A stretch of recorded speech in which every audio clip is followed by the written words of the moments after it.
இந்த கோயில் மார்க்கெட்ல தான் எங்களுக்கு பொழப்பு.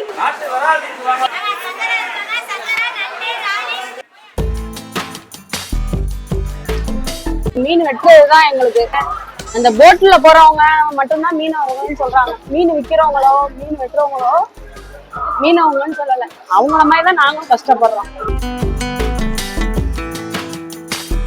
வந்தோம்னா வீட்டு செலவுக்காவது வாங்கிட்டு போயிடுவோம், செலவு வெட்டிட்டு போயிடுவோம். சும்மா போனதா சரித்திரம் கிடையாது. ஞாயிற்றுக்கிழமை புதன்கிழமை எல்லாம் கொஞ்சம் கூட கிடைக்கும். மற்ற நேரத்துல அன்னன்ன செலவுக்கு காய்கறி செலவுக்கு அந்த மாதிரி கிடைக்கும். இந்த கங்களாஸ்பரி பிள்ளைங்களை நாங்க அங்க படிச்சுக்கிட்டு இருக்கோம். எங்க பிள்ளைகளை படிக்க வைக்கிறது இதை தொழில் எங்களுக்கு. இங்க ஒரு நாளைக்கு வரலன்னா எங்களுக்கு கஷ்டம்.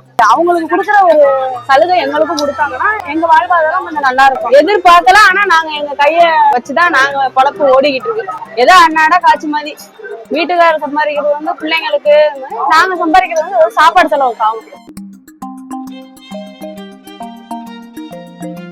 நாடு முழுவதும் மீன்பிடி தொழில்ல அறுவடைக்கு பிந்தைய தொழிலாளர்கள்ல பெண்கள் தான் அதிக அளவுல இருக்காங்க.